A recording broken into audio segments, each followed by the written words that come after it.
Opening scene में एक लड़की टैली को देखते हैं जो एआई मिरर के सामने अपने आप को प्रीटी देखती है। वो अगली है, लेकिन वो प्रीटी क्यों बनना चाहती है वो हमें आगे पता चलेगा। उन लोगों को किसी जेल की तरह कैद रखा जाता है। तभी उसके फ्रेंड का मैसेज आता है जो उसको छत पर बुलाता है। वो एक रिंग को रख कर ऊपर जाती है। वो लोग दूसरे लड़कों को देखते हैं जो दूर सिटी में मस्ती कर रहे होते हैं। वो ऐसा क्या किए हैं कि मस्ती कर रहे हैं। ये लोग किसी रूम में कैद होते हैं, बल्कि इन लोगों ने कुछ जुल्म भी नहीं किया है। आइए पीछे चलते हैं, इन लोगों के साथ हुआ क्या आइए देखते हैं। ये कहानी उस वक्त से सैकड़ों साल पहले की है जब इंसानों ने फॉसिल फ्यूल का इस्तेमाल करने लगे, जिससे पृथ्वी के नेचर रिसोर्सेज कम होते गए और लोगों के बीच जंग छिड़ गई। इन लोगों को कहते हैं रस्टिस। लेकिन साइंटिस्टों ने कभी न खत्म होने वाला सोर्स निकाला जिसका नाम होता है the white tiger orchid. Human nature की वजह से सभी लोग अलग अलग हो गए, कोई जाति कोई धर्म को लेकर। तभी कुछ लोगों ने एक उपाय निकाला जिससे सभी लोग खुश हो सके। साइंटिस्टों ने बच्चों के 16 बर्थडे पर सर्जरी करवाया जिससे वो लोग प्रीटी हो सके। अगर इंसान प्रीटी रहेंगे तो कभी झगड़ा नहीं होगा और वो लोग खुश रहेंगे। जिन लोगों की सर्जरी नहीं होती है उनको ड्रोम में रखा जाता है। सर्जरी होने के बाद उन्हें सिटी भेजा जाता है। वो लोग खुश रहते हैं। यही कहानी है टैली और उसके फ्रेंड की। वो दोनों बातें करते हैं। उसके फ्रेंड का नाम होता है पेरिस। टैली की बात है तो उसके पेरेंट्स प्रीटी होने के लिए कहे क्योंकि उसकी आंखें ठीक नहीं थी, इसीलिए उसको वो लोग स्विंग कहते हैं। वो चाहते हैं कि स्विंग की आंखें गोल्डन हो जाए, इसीलिए उसको वहां से भेजते हैं। जब वो फर्स्ट सेमेस्टर में थी उसकी मुलाकात पेरिस से हुई। उसकी नोज अजीब होती है, इसीलिए वो लोग उसे नोज बुलाते हैं। वो लोग वहीं पर मिलते हैं।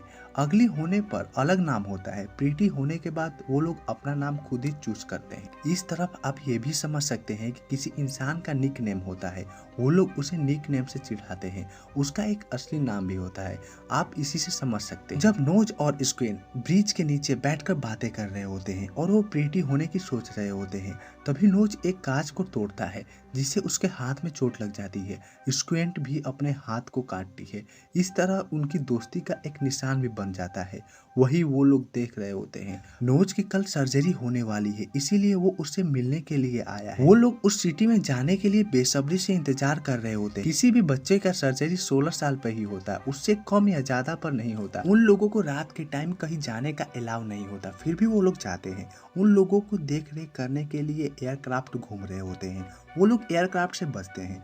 बातें करने के बाद वो लोग अपने रूम में जाते हैं। सभी स्टूडेंट फायर एडिटोरियम में जाते हैं।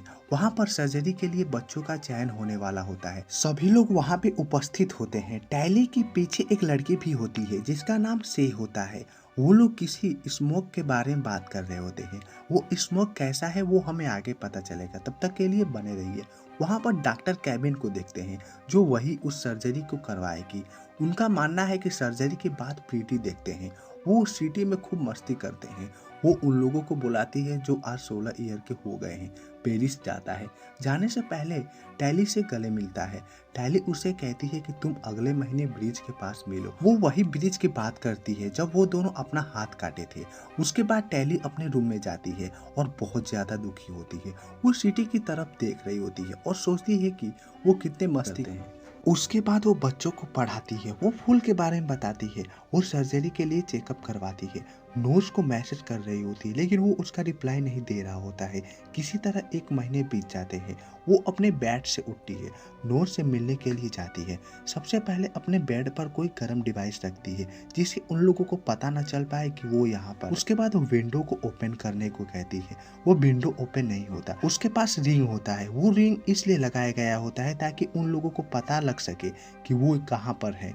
वो रिंग की मदद से ओपन कर। उसके बाद वो ब्रिज के पास जाती है। वहाँ पर नोज को ढूंढती है लेकिन वो वहाँ पर नहीं होता। वहाँ पे वार्डन भी घूम रहे होते हैं। वो उनसे बचती। जब देखती है कि पेरिस नहीं आया तो वो सिटी में जाने का फैसला करती है। वो ब्रिज से सिटी में जाती है। वहाँ पर सभी लोग मस्ती कर रहे होते हैं। तभी उसको एक मास्क मिलता है। वो उसको लगाती है। उसका ड्रेस चेंज हो जाता है। वो प्रीटी दिख रही होती है। वो सबसे पहले उस सिटी में जाती है।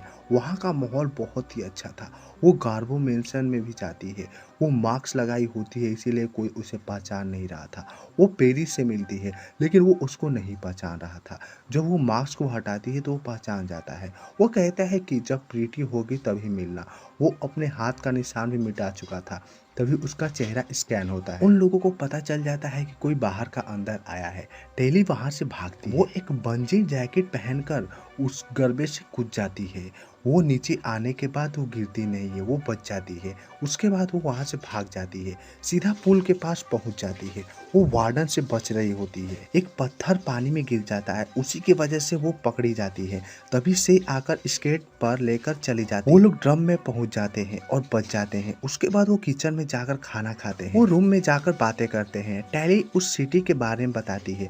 उसके बाद वो मॉर्निंग में स्केटिंग करते हैं। पेरिस के जाने के बाद से उसकी दोस्त बनती है। से स्केटिंग सिखा रही होती है, लेकिन वो कर नहीं पा रही थी। उसके बाद वो स्कूल जाते हैं। सभी बच्चे हैरान थे कि वो गार्बो से कूदी है। उसको डर था कहीं उसकी सर्जरी न रोक दे। तभी से की दोस्त उसको एक बुक देती है। वहाँ पर बुक नहीं होता, सभी लोग डिजिटल बोर्ड से पढ़ते हैं। टेली उस बुक को ले लेती है। उसके बाद वो स्केट करते हैं। टेली अपने रूम में जाकर एक हैक दिखलाती है। वो वाटर से आइसक्रीम बनाती है। उसके बाद वो स्केटिंग करते हैं। टेली उसको वो बुक देती है। वो बुक उसको अच्छी लगी। वो स्मोक के बारे में पूछती है। से बताती है कि सही जगह है, लेकिन टेली को यकीन नहीं हो रहा था कि ऐसी जगह भी हो सकती है। से इसीलिए उसे ग्रीन वर्ल्ड पर बुलाती है। वो लोग ग्रीन वर्ल्ड पर जाते हैं। वो अपनी रिंग को खोल देते हैं, जिसे पता लगे कि वो कहाँ पर है। वो लोग जाने वाले होते हैं रस्टिस के इलाके में। वो लोग जाते हैं। जाते समय खूब मस्ती करते हैं। वो पहुंच जाते हैं एक सिटी में, जहां सब कुछ तबाह हो गया था। वो दोनों एक बिल्डिंग के ऊपर जाते हैं। से आग जलाती है। वो डेविड को बुला रही होती है। टेली मना कर देती है कि वो नहीं जाएगी, क्योंकि उसको प्रीति होना है। से का मानना है कि वो प्रीति नहीं बनना चाहती, बस स्मोक जाना चाहती है। आपको ये बात खल रही होगी कि स्मोक क्या है, स्मोक कैसी जगह है। मैं आपको बता दूं कि स्मोक ऐसी जगह है जहां पर उनकी लाइफ कबीले जैसी होती है। एआई से दूर दूर तक नाता नहीं होता। एक डेविड नाम का लड़का होता है जो उन लोगों को स्मोक में लेकर जाता है। टेली ये सब सुनने के बाद नहीं जाती, बस उसको प्रीति बनना है। से उसको लोकेशन देती है जहां पर स्मोक में जाया जा सकता है। डेविड आ जाता है। से वहां से चली जाती है। टेली रोकने की कोशिश करती है, लेकिन वो ऐसा नहीं कर पाती। उसके बाद टेली का सर्जरी का दिन आता है। वो लोग उसको लेकर जाते हैं। उसकी सर्जरी डिले कर देते हैं। उसको डॉक्टर केबिन के ऑफिस में लेकर जाया जाता है। वो उससे पूछती है कि से कहाँ पर है, लेकिन वो नहीं बताती। केबिन उससे कहती है कि तुम उसे ढूंढने में मदद करो, तभी तुम्हारी सर्जरी होगी। वो बताती है कि स्मोक एक ऐसी जगह है जहाँ के लोग हम लोगों से अलग होते हैं। डेविड नाम का बंदा उन लोगों को ब्रेन वॉश करता है। उसने से का भी ब्रेन वॉश किया। फिर से उसको ड्रम भेज दिया जाता है। वो अपने रूम में जाती है। तभी वहाँ पर पेरिस आ जाता है। वो केबिन के कहने पर आया है ताकि वो अपने बातों को भला सके। वो कामयाब भी हो जाता है। टेली मान जाती है। वो केबिन के पास जाती है। वो उसको समझाई कि क्या करना है। वो उसको एक लॉकेट देती है, जिसे वहां पर पहुंचने पर उसको ऑन कर देना है, जिसे उन लोगों का लोकेशन पता चल जाए। उसको वो बचाने के लिए आ जाएंगे। टेली वहां से निकल जाती है। से जिस तरह बताई होती है वो उसी तरह जाती है। वो फ्लावर के पास पहुंच जाती है। उसके बाद पेरिस को देखते हैं, जो केबिन के पास जाता है। उसके कहने पर ये काम किया है। पेरिस टेली को मिस कर रहा होता है। केबिन उसको एक स्पेशल बनाती है, जिसे स्काउट कहते हैं। इधर टेली को देखते हैं, जो उठती है। उसके चारों तरफ आग जली होती है। डेविड आता है, उसे लेकर जाता है। एक जगह पर उसके सामानों को चेक करता है, कहीं ट्रैकर तो नहीं है ना। उसको एक ट्रैकर मिलता है जो स्केट में होता है। उसकी बॉडी को चेक करता है, लेकिन कोई डिवाइस नहीं मिलती। उसका लॉकेट होता है, उसको भी चेक करता है, लेकिन वो नहीं मिलता। लॉकेट में तो ट्रैकर है, फिर वो पकड़ी क्यों नहीं गई। दरअसल लॉकेट में ट्रैकर है, लेकिन शो नहीं होता। वो ऐसे ही बनाया गया होता है ताकि वो डिवाइस से शो ना हो। उसको लेकर जाता है। केबिन को पता चल जाता है कि वो लोग कहाँ पर है। उनको स्कैट ट्रैकर की वजह से पता चल गया है वो कहाँ पर है। वो लोग वहाँ के लिए निकल जाते हैं। टेली को आउटपोस्ट पर लेकर जाया जाता है। वहाँ पर उसकी मुलाकात से होती है। वो दोनों बहुत ज्यादा खुश होते हैं। वहाँ पर एक लड़का होता है क्रॉय, उसको कुछ अजीब लगता है। रात में वो दोनों बातें करते हैं। टैली उसको ले जाने के लिए आई है, लेकिन से मना कर देती है क्योंकि वो यहीं पर रहना चाहती है। से टैली को स्मोक को समझने को कहती है, वो मान जाती है। अगली सुबह वो लोग फूल को जलाने के लिए जाते हैं।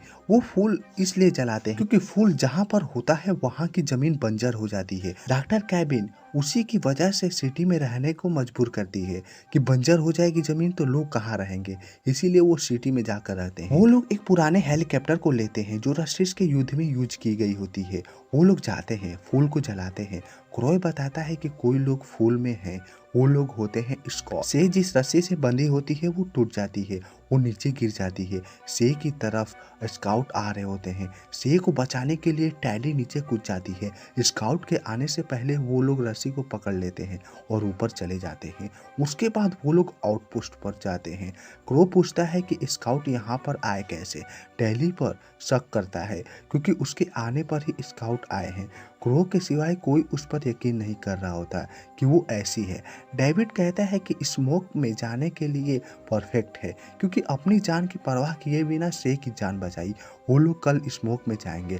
सुबह में वो स्मोक में पहुंच जाते हैं। वहाँ पर सभी लोग काम कर रहे होते हैं, खेती करते हैं और उपकरण बनाते हैं। सभी लोग खुशी से रह रहे होते हैं। वहाँ पर एक केव होता है जो वो लोग सामानों को रखने के लिए यूज करते हैं। जब सभी लोग इधर उधर काम में व्यस्त हो जाते हैं तभी टैली एक बंकर में जाने को करती है। तभी क्रो आ जाता है। वो टैली को उसमें जाने से मना कर देता है। उसके बाद वो पटरियों को निकाल कर अपने चीजों को सामान बनाते हैं। रात में सभी लोग इकट्ठा होते हैं। डेविड बताता है कि स्काउट यहाँ पर पहुँच गए हैं, वो हमला करना चाहते हैं। वो ये भी बताता है कि वो लोग सर्जरी में सोचने की क्षमता कम हो जाती है। सभी लोग बस एक ही लाइफ जीते हैं। वो लोग स्मोक को भी खत्म करना चाहते हैं।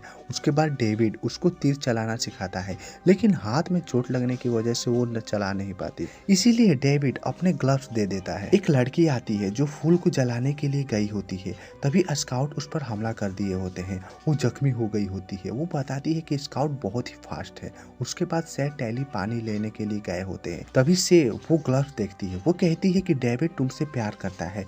वो उसको यहाँ से नहीं जाने को कहती है, वो यहीं पर रुकने को कहती है। टैली अपनी लाइफ स्मोक में ही कई दिनों तक बिताती है। एक दिन डेविड टैली जा रहे होते हैं। तभी टैली पूछती है कि तुम्हारे पास वेपन है जो सिटी को नष्ट कर देंगे। डेविड को ये बात बुरा लगता है। वो सच्चाई बताने के लिए अपने डैड के पास लेकर जाता है। वो लोग एक झोपड़ी में रहते हैं। टैली अंदर जाती है। वो बुक को देखती है जो उस ड्रम में पड़ा था। डेविड के पिता ने ही उस बुक को लिखा होता है। डेविड के पेरेंट्स का नाम होता है मैडी और एजेट। वो बताते हैं कि वो लोग सिटी में सर्जरी करते थे। वो एक डॉक्टर थे जो इंसानों को सर्जरी करते थे। सर्जरी में बहुत से लोगों की जान जाती है, लेकिन वो लोग बताते नहीं है। वो सर्जरी में इंसानों की सोचने की शक्ति कम हो जाती है। इंसान कैबिन के इशारों पर नाचते हैं। वो इसको रोकना चाहते हैं, लेकिन कैबिन ने उसको निकाल दिया। वो लोग स्मोक में आकर अपनी लाइफ स्टार्ट वो एक सीरम को ढूंढते हैं जो सिटी में है। वो लोग वहां से लेकर आएंगे तो वो सोचने की शक्ति बढ़ा सकते हैं और ये सब रोक सकते हैं। टैली ये सब सुनकर शॉक हो जाती है। उसके बाद वो जंगल में जाते हैं। टैली उस लॉकेट को आग में फेंक देती है। वो डेविड के सामने रोने लगती है। वो लॉकेट ब्लास्ट हो जाता है। वो सिग्नल दे देता है। अगली सुबह स्काउट आ जाते हैं। वो सभी स्मोक के लोगों को मारते हैं और उनको पकड़ लेते हैं। टैली और डेविड छुप जाते हैं। उसके बाद केबिन आती है, उन लोगों से मिलती है। वो डेविड को ढूंढ रही होती है। डेविड बाहर नहीं आता। वो उसके पिता को मारने की धमकी देती है और पेरिस से उसके पिता को मरवा देती है। वो दोनों आ जाते हैं। केबिन टैली से धन्यवाद मांगती है। सभी को पता चल जाता है कि यह काम टैली का था। वो गुस्सा हो जाते हैं। केबिन सभी को लेकर जाती है ताकि उन लोगों का सर्जरी हो सके। तभी टैली और डेविड भाग जाते हैं। केबिन सभी लोगों को लेकर जाती है सर्जरी करने के लिए। वो लोग एयरक्राफ्ट में बैठकर चले जाते हैं। उसके बाद डेविड सामान को पैक कर रहा होता है। तभी वहां पर टैली आ जाती है जो उससे सॉरी मांगती है। वो पूछता है कि उसने ऐसा क्यों किया। वो बताती है कि मुझे टॉर्चर किया गया था, इसीलिए मैं ये की। डेविड सिटी जा रहा होता है उन लोगों को बचाने के लिए। टैली भी साथ जाने को कहती है क्योंकि उसको सिटी के बारे में पता था, लेकिन डेविड को नहीं पता। वो दोनों जाते हैं। सबसे पहले वो जाते हैं से के दोस्तों के पास, उनसे हेल्प मांगते हैं क्योंकि वो सभी स्मोक जाना चाहते हैं, इसीलिए हेल्प करने के लिए तैयार हो जाते हैं। टाइली को वो एक रिंग दे देते हैं। वो लोग जाएंगे सभी बच्चों को ध्यान भटकाने। वो लोग आसमान में द स्मोक लिफ्ट लिख देते हैं। इधर ये दोनों वार्डन के रास्ते से उसके अंदर चले जाते हैं। वहां से जैकेट पहनकर नीचे कूदते हैं। सभी गार्ड से छुपते हुए अंदर जाते हैं। वो लोग दरवाजे को खोल रहे होते हैं लेकिन खुल नहीं रहा होता है। लास्ट में उधर से एक आदमी आता है। वो लोग उसको मारकर उसकी रिंग को ले लेते हैं। रिंग की मदद से सभी लोगों को छुड़ा लेते हैं। टैली उन लोगों की हेल्प लेकर एक प्लान बनाती है। वो लोग जाते हैं शेख को ढूंढने के लिए क्योंकि उसको सर्जरी के लिए लेकर गए होते हैं। वो लोग उस रूम में जाते हैं। शेख की सर्जरी हो गई होती है। वो अजीब बिहेवियर कर रही होती है। तभी वहाँ पर पेरी साथ में केविन भी आ जाती है। वो उन लोगों को प्रीटी बनने को कहती है। सभी लोग सर्जरी के लिए नहीं जाते लेकिन लास्ट में उनको जाना पड़ता है। वो लोग उसमें जाते हैं। तभी वहाँ पर क्रॉय आ जाता है। हेलीकॉप्टर से आग फेंकता है जिससे सब कुछ जल जाता है। उन लोगों का ग्लास टूट जाता है। वो बाहर निकलते हैं।